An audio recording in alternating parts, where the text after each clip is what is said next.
Wednesday, December 24th, Christmas Eve. Blacksburg used to feel safe this time of year. Warm lights in the windows, families coming in from the cold, students crowding Main Street for one last drink before Christmas. But that was before everything fell apart. Ever since Brent Pry was fired back in September, order collapsed with him. The town lost its spine. No one trusts the cops. No one trusts the mayor.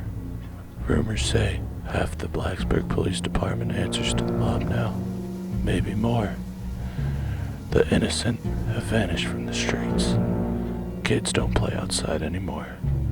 Even the college bars, Sharkies, Tots, Champs, close earlier every night. Everyone can feel it. Someone else is running Blacksburg now. Someone who isn't afraid to choke it from the inside out. Pride was the last defense against this anarchy, and when he fell, the city opened itself up to monsters. But something else rose with them. Reports started surfacing in mid-November, a shadow on the rooftops above Burris, a cloaked silhouette between the columns of the Moss Art Center, a blur disappearing into the fog on Price's Fork. Nobody's gotten a clear look. Only whispers, fear, the sound of boots stepping away from a beaten-down criminal. Some say he's a myth, a ghost story told by terrified dealers. Some say he's here to take the town for himself. Others, they've given him a name. Franklin. At first, the cops dismissed the sightings. Then they started finding bodies, alive, but barely. Crooks tied up with industrial cable hung from fire escapes, left in the freezing cold as offerings for the morning patrol. Each one said the same thing. They didn't see him. They only heard him. A rasp whisper, calm but cold, like the winter wind dragging through the hokey stone walls. If Franklin is real, if he's more than just a rumor, someone in this town knows. And all roads lead to the Berg.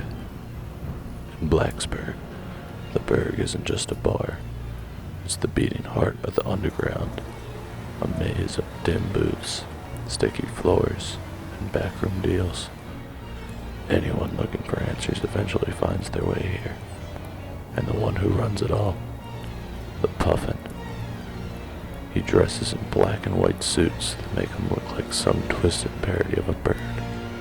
He controls half the gambling rings downtown. Students who owe him money don't joke about it. They just disappear. If Franklin's been tearing through the mob's operations, the Puffin would know.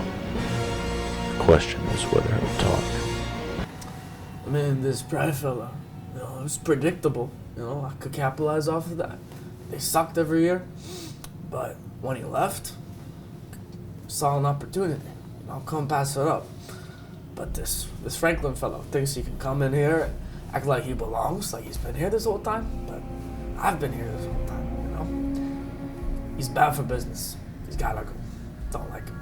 Tommy Hawkins, been working here for 30 years, never seen Blacksburg like this. People think he's made up. Some ghost stories the students tell when the power flickers. But I've seen it. I swear I did. It was about 2 weeks ago, 3 a.m. I was doing overtime, trying to get this job going. After the Puffin's guys showed up, threatening the crew. Most of the guys quit, can't blame them. But me, I got a wife, a daughter up at VT. The bills don't stop just because the city falls apart. Anyway, I'm locking up the site when I hear you scream. Not far, over by the dumpsters, by the PK's building.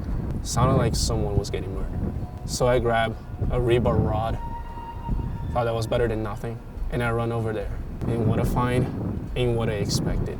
These 3 guys got some fresh pinned against the wall. She's crying, begging, and then he drops out of the roof, like he fell out of the dark itself.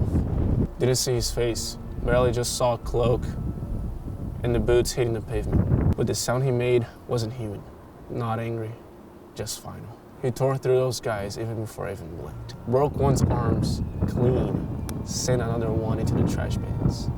And When it was over, when the girl ran off, he was looking at me.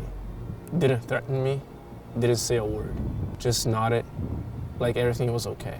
Like the town wasn't lost yet. Yeah. He's a menace, a criminal. And if he's real, he's gonna get somebody killed. Blacksburg's hanging by a thread. Ever since Pride got shoved out of this town, every punk with a gun thinks he owns a piece of this place. And now we have some masked lunatic cleaning up after them? The people call him a savior, but I've seen how this story ends. Vigilantes create chaos. They escalate things, and they make the bastards get bold. 3 nights ago, my officers found 5 gang members zip-tied to a pole outside of Lane Stadium. One had a punctured lung, one missing teeth. We don't do that. We can't do that. But the public cheers because we didn't do this. It was him. Let me make something crystal clear. Justice has rules, laws, due process. You start letting some ghost in a cloak decide who's guilty, then congratulations. You've traded one mob for another. I've got the council breathing down my neck, the mob tightening up its grip, and now this mystery man turning our investigations into a circus. And the worst part, it's like my officers are starting to believe in him. Like he's some kind of guardian angel. Angels don't break ribs. Angels don't leave bodies for us to clean up. He's no hero. He is a threat.